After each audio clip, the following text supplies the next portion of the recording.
C'est dans chaque épreuve à laquelle Jésus eut à faire face que les perfections qui étaient en lui furent manifestées. Il fut amené à la perfection, non qu'il n'était pas parfait, il l'était, mais ce furent par les épreuves que se manifestèrent les perfections de la nature divine qui était en lui. Il ne saurait en être autrement pour l'Église. Les vertus et les valeurs morales, quant à leur expression et manifestation, demandent l'épreuve et la victoire.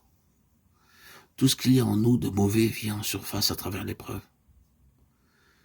Nous n'aimons pas tellement l'aspect de la souffrance comme faisant partie de notre éducation de fils, afin de nous amener à la connaissance de Christ. Ce n'est pas le chemin de l'enfant, mais celui des fils. Cela signifie virilité, courage, pas d'attention pour soi-même. Nous n'y avons peut-être pas songé pendant un certain temps. Cependant, il faut que nous ayons l'épreuve et la victoire. La transfiguration finale doit être précédée d'un changement intérieur progressif afin que nous portions l'image de Christ, qui est le témoignage d'une œuvre intérieure de plus en plus profonde. C'est ainsi que par les souffrances de Christ, nous sommes préparés pour l'enlèvement, étant un avec lui dans ses souffrances. Le témoignage rendu par Paul dans 2 Corinthiens 12, 9, 10, concernant les épreuves par lesquelles il dut passer, atteste que les souffrances n'ont jamais ralenti son ardeur pour Christ. Paul ne connut jamais d'arrêt ni de stagnation dans sa vie spirituelle. Il est merveilleux de lire son témoignage en Philippiens 4, 11, 12. J'ai appris à être content. Alors qu'il était prisonnier à Rome, il demeura entièrement soumis à la volonté de Dieu et à la révélation concernant le témoignage qu'il avait à rendre. Il resta prisonnier de Christ, Éphésiens 3, 1. Son cri en Philippiens 3, 10 est celui d'un homme pour qui Christ est ce vaste océan aux limites infinies, qu'il sait ne pouvoir connaître qu'en étant un avec lui dans ses souffrances.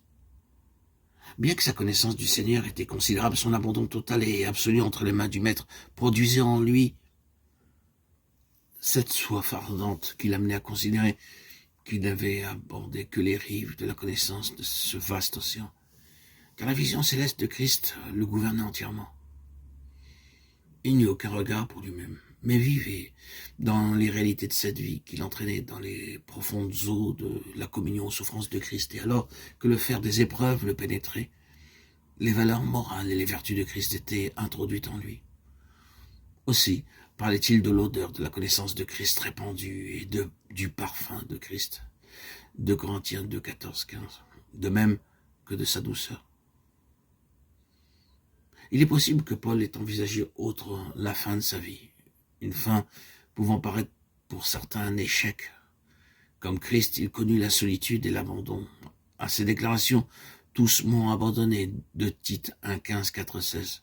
Démas m'a abandonné, de Timothée 4, 10. S'ajoutent d'autres situations douloureuses, de Timothée 2, 17, 18, 4, 14, 15. Cependant, sa dernière lettre à Timothée se termine par une note de victoire qui témoigne d'un homme qui avait vu Christ et dans lequel il n'avait cessé de se révéler. De Timothée 4, 18.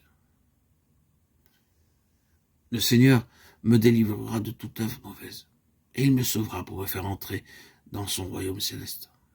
À lui soit la gloire au siècle des siècles. Amen. Paul demeure à jamais l'incarnation du véritable témoin de Christ.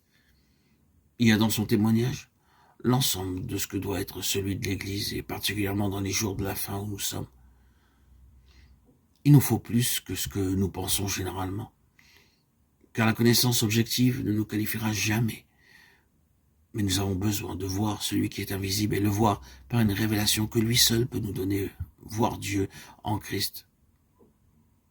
Alors nous avancerons en dépit de tout. Et il se révélera toujours et davantage à travers les épreuves, et nous le connaîtrons. Il nous a conféré l'honneur de souffrir pour lui et d'être avec lui sur le trône. Soyons courageux et ne reculons pas. Avançons. Il vient bientôt et tous nous serons changés en un instant, en un clin d'œil à la dernière trompette. 1 Corinthiens 15, 51, 52.